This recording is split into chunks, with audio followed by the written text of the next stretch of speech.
Salam à toutes et à tous, bienvenue dans ce nouveau briefing Maroc 24. Si vous êtes intéressé par nos vidéos, n'hésitez pas à vous abonner à la chaîne et de cliquer sur la cloche de notification pour rester informé des dernières actualités marocaines. Aujourd'hui, on a choisi de mettre les lumières en premier lieu sur les nouvelles allégations fallacieuses contre le royaume orchestrées par Alger à l'ONU.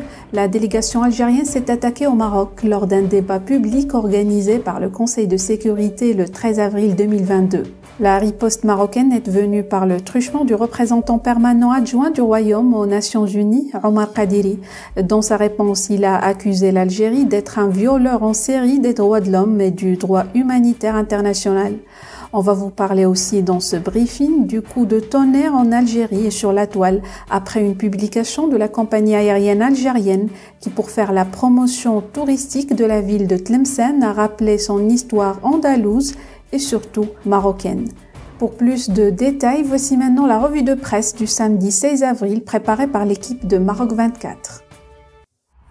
L'Algérie est un violeur en série des droits de l'homme et du droit humanitaire international, a affirmé le représentant permanent adjoint du Maroc à l'ONU, devant le Conseil de sécurité, en réponse aux mensonges de la délégation algérienne, au sujet de prétendues violations des droits humains au Sahara marocain.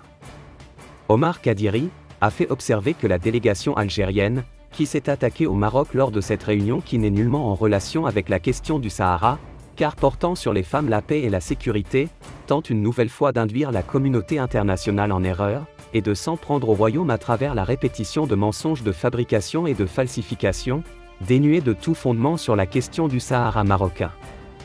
Martelant que la situation des droits de l'homme au Maroc est vraiment de loin meilleure qu'en Algérie, Omar Kadiri a attiré l'attention des membres du Conseil de sécurité sur le fait qu'en mars et mai 2020, le Haut Commissariat des Nations Unies aux droits de l'homme, HCDH, a publié 2 communiqués sur le Irak et la détérioration de la situation des droits de l'homme en Algérie.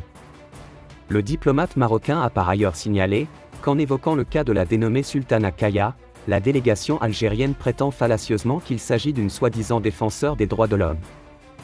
Brandissant des photos à l'appui, montrant la dénommée Kaya en treillis militaire et munie d'une mitrailleuse. Il a souligné que la dénommée Kaya a été contactée par le Conseil national des droits de l'homme, CNDH, qu'elle a refusé de rencontrer parce qu'elle ne veut nullement parler des droits de l'homme, elle veut seulement les instrumentaliser. Il a dans ce cadre noté que la rapporteuse spéciale sur la situation des défenseurs des droits de l'homme, Marie Laoulor, évoquée par la délégation algérienne, s'est définitivement dessaisie de son cas, étant convaincue du caractère fallacieux des allégations de Sultana Kaya. Marie Laoulor a pris cette décision lorsqu'elle a vu ces photos véridiques, a-t-il relevé, ajoutant que la rapporteuse spéciale a bien compris que la dénommée Kaya manipule les droits humains pour des visées politiques et séparatistes. La compagnie aérienne Air Algérie traverse de fortes turbulences, suite à un post publié sur les réseaux sociaux le 15 avril 2022, portant sur le passé historique de la ville de Tlemcen. Assurément une manière de faire la promotion touristique de cette destination, à l'occasion de l'ouverture d'une nouvelle ligne aérienne, mais c'était sans compter sur la réécriture de l'histoire, que s'acharne à vouloir imposer coûte que coûte, un régime complexé, prompt à déconstruire la réalité, pour mieux la façonner selon sa propagande. Fier de son passé riche et diversifié, avec ses monuments historiques marocains et espagnols, ainsi que sa touche andalouse, Tlemcen, la ville de l'art et de l'histoire, est surnommée la perle du Maghreb, écrit ainsi le service marketing d'Air Algérie, visiblement bien au fait de l'histoire de son pays. Le rappel par Air Algérie du passé marocain de Tlemcen a déclenché une levée de boucliers chez les porte-voix de la junte. Chez les Algériens, on ne l'entend pas de cette oreille. Tlemcen marocaine ? Les Marocains auraient conquis Tlemcen et on n'était pas au courant. Allant jusqu'à exiger l'arrestation du responsable de cette publication, ou à tout du moins son limogeage immédiat. Car l'affaire est grave, et l'on parle ainsi de crimes commis par la compagnie aérienne, dont les responsables doivent être sévèrement punis.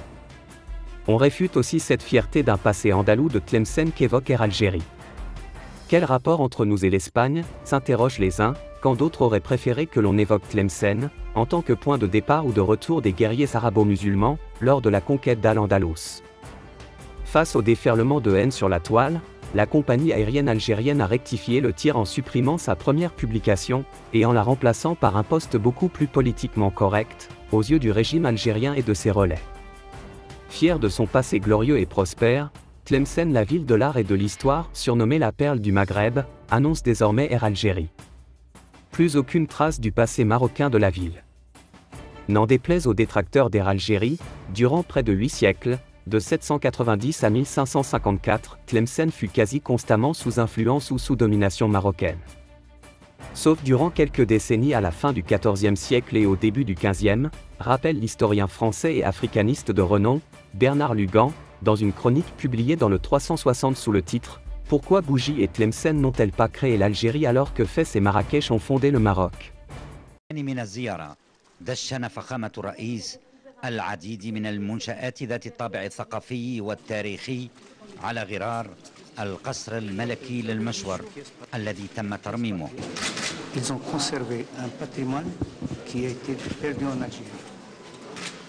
Et nous devons le reconstituer. Nous le reconstituons avec l'aide des Espagnols, parce qu'ils ont un patrimoine andalou extrêmement important, avec l'aide des Marocains qui ont su préserver ce patrimoine. Pas avoir des réticences. Là, on a ramené quelques pièces du Maroc. Cache-les. Même pour, vous me dites, vous faites des recherches comme cela, vous faites des recherches en Espagne, mais vous pouvez faire des recherches au Maroc et vous trouvez la solution tout de suite. Il ne faut pas être...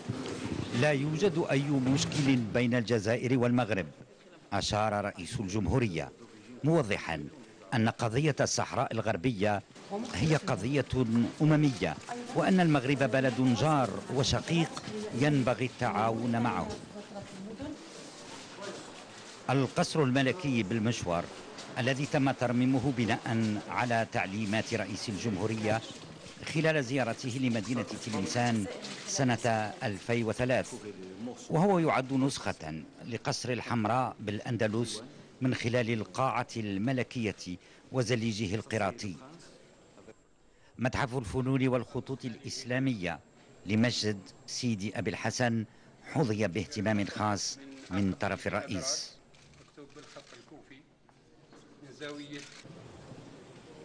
وفي قصر الثقافة أبدى رئيس الجمهورية اهتمامه بالمعرض الدولي للخط العربي.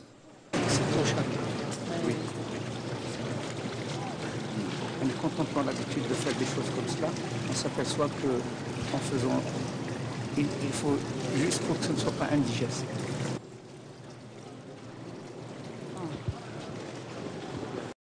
Chers visiteurs, laissez-nous vos commentaires et suggestions, abonnez-vous à la chaîne et à la prochaine pour une nouvelle vidéo sur Maroc 24.